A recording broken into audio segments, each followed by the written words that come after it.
नाज़रीन, इबरत न्यूज़ सां गॾु आऊं आहियां ग़ुलाम हुसैन ख़ासि केली। अॼु असां सां गॾु मौजूदु आहिनि जस्कम जा चेयरमैन सनान ख़ान कुरैशी, जेको 15 अक्टूबर ते हैदराबाद में धारियुनि जी आबादगारी जे ख़िलाफ़ु उन्हनि जी नेकाली लाइ धरणो लॻी रहियो आहे। उन सिलसिले में पाण हैदराबाद जे दौरे ते आहिनि। सॼी सिंध जे दौरे सां गॾोगॾु अॼु हैदराबाद पहुता आहिनि। अचो त उन सां गुफ़्तगू कयूं।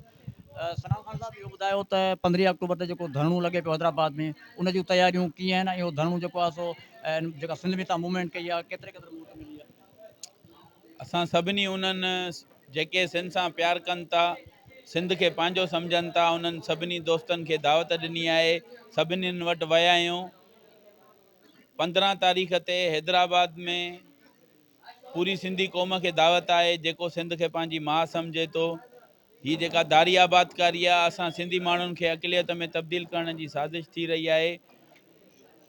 उन जे करे सभिनी खे सोचणो पवंदो, सभिनी खे गॾु थियणो पवंदो, तॾहिं वञी करे का जिदोजहद करे पंहिंजे माण्हुनि खे हिकु रस्ते ते हलाए सघंदासीं। तो तव्हांजे वालिद शहीद बशीर ख़ान कुरैशी जेके क़बाइली जहिड़ा हुआ, सिंध में वॾो किरदारु अदा कयो उन्हनि जहिड़नि खे ख़तमु करण लाइ ऐं उन्हनि खे ठाहिण लाइ।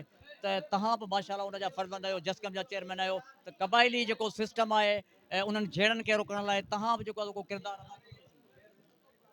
असां शहीद बाबा जी रवायत ते हलूं था। जिथे बि क़बाइली जहिड़ा थियनि था उते असां पुॼूं था। उन्हनि दोस्तनि ॾे असां सभिनी उन्हनि खे मेड़ मिंथ करे वञूं था, उन्हनि खे चऊं था।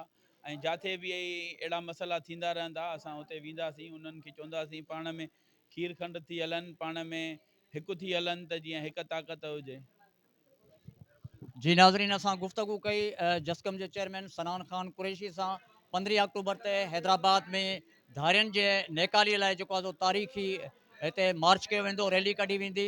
उन हवाले सां हू सिंध जे दौरे ते आहे। अॼु हैदराबाद जे दौरे ते पहुतल आहे। मुख़्तलिफ़ इलाइक़नि जो दौरो करे जेको आहे कासिम पंवर ॻोठ में अॼु जेको आहे तक़रीर खे ख़िताब कयो अथसि। साथी रिपोर्टर मुख़्तियार वकीअ सां गॾु ग़ुलाम हुसैन ख़ासि केली, इबरत न्यूज़ हैदराबाद।